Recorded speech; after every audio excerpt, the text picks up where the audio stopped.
So I stand in the light, my voice now a beacon, a lighthouse of hope for the heart lost at sea. In learning to sing, I learned how to listen to whispers of dreams softly calling to me. It all started with Pink Floyd. My mom was listening to Pink Floyd in the womb, and I've never stopped listening, learning, loving. The music caught me and ultimately shaped me as an artist. But this story starts at church. Our God is an awesome God, He reigns from heaven above with wisdom, power, and love. Our God is an awesome God. I was very young, preschool or early elementary age, and during worship service, I felt compelled to sing my heart out. I was far too young to have any clue as to what I was singing about, and I've come to realize that probably 90% of that congregation only had a very vague idea of what they were actually singing about. But I was just singing for the love of singing. Well, apparently I was singing far too loud and very likely extremely off tune, so I was told to hush up, which honestly made me never want to sing at church again. But luckily, it didn't make me want to stop singing altogether. But I see this sort of thing happen all the time, where parents tell their kids that they're horrible singers, and so then they spend their entire lives just thinking that they're inherently bad singers. Well, think about it like this. You wouldn't give a child a violin and expect them just to know how to play Mozart. You have to learn and practice. And if you tell them that they're horrible and that they shouldn't play, then they're never going to learn how to play the violin. It's the same with voice. If your kid sounds like shit when they sing, you should encourage them to get better, especially if it's obvious that they enjoy it. There are people that are naturally gifted, of course, but that's definitely not me. I've spent my whole life learning how to sing.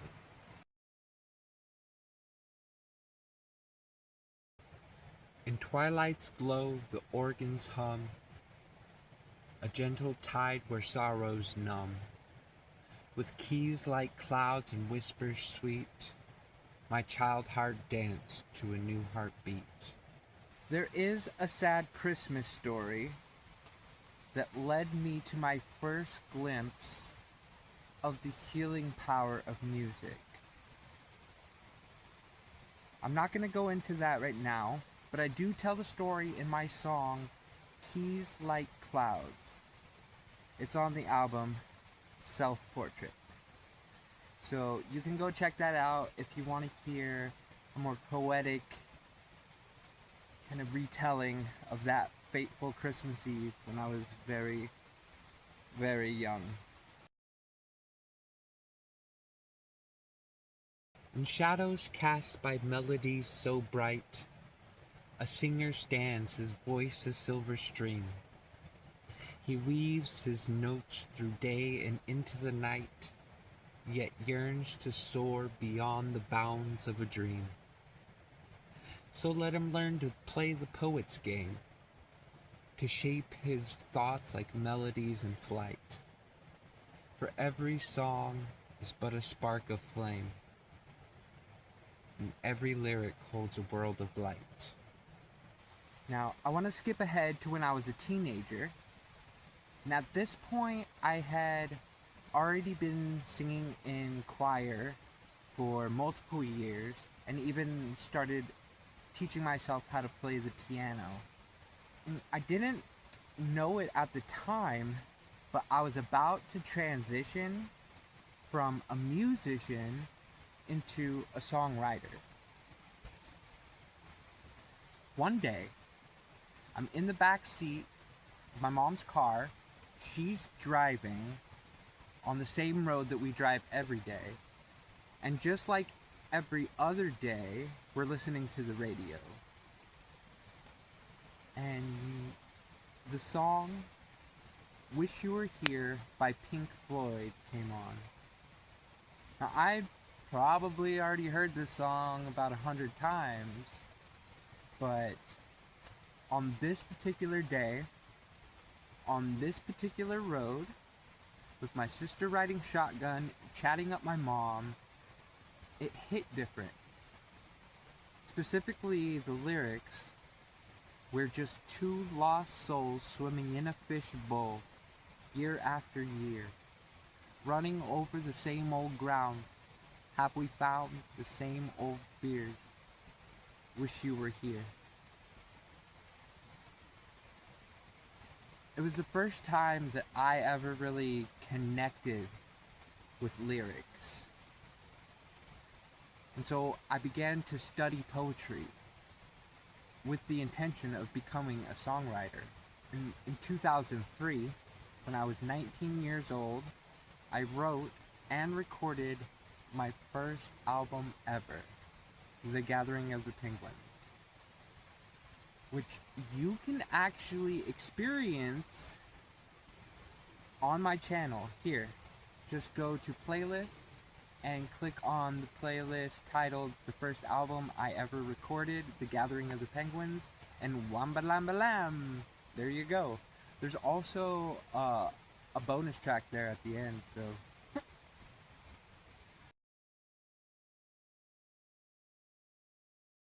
I started off playing piano.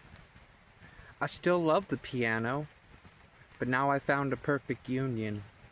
She goes everywhere with me. She goes everywhere with me. In my early 20s, I was a social butterfly.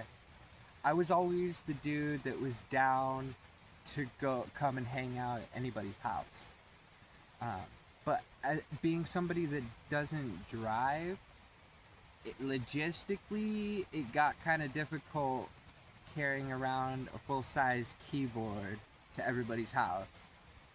So, I mean, I still lugged it around. It was just annoying.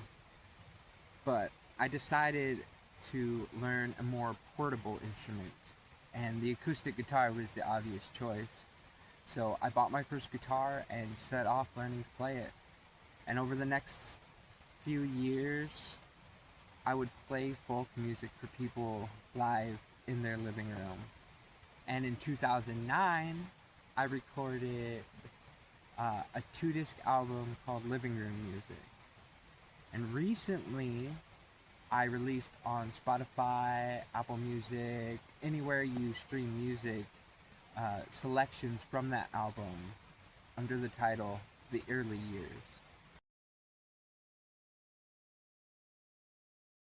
In whispered hues where shadows dance and play, an artist stood beneath the great expanse, a tree of life in twilight's soft decay, its branches twisted like a painter's stance, each woven bark a verse that reached for the light, as roots embraced the earth in solemn trance.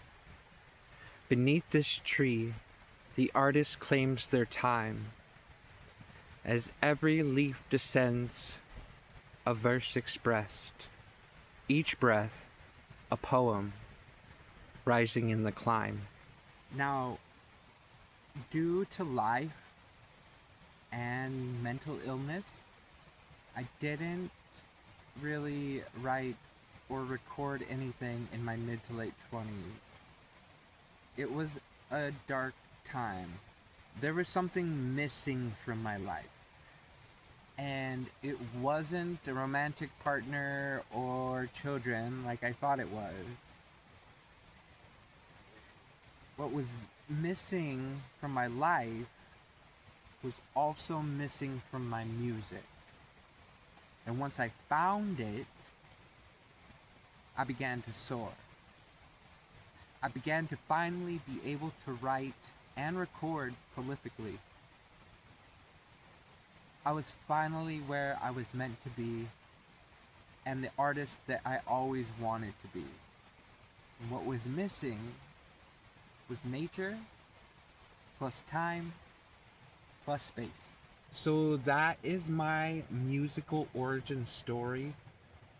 And just like the story of my life, it is very long and very drawn out.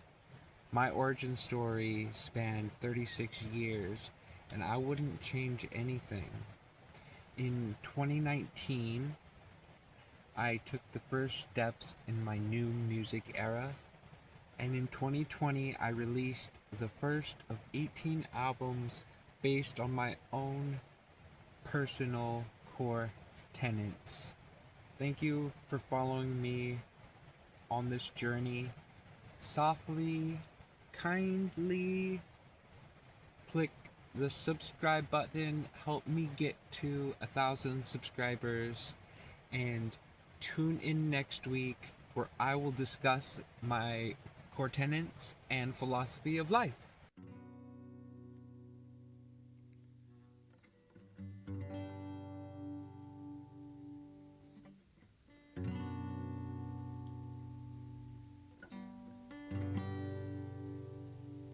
What is going up, human buttercups? Welcome to Camel's Camp Coffee Shop. Here is a poem about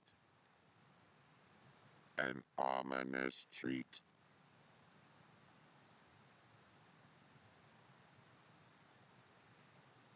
In a web of ones and zeros, I sit with a smirk, handing out cookies of how the data will lurk. For the loyal, I'll sprinkle some sweet tracking delight, while skeptics get breadcrumbs lost in endless night.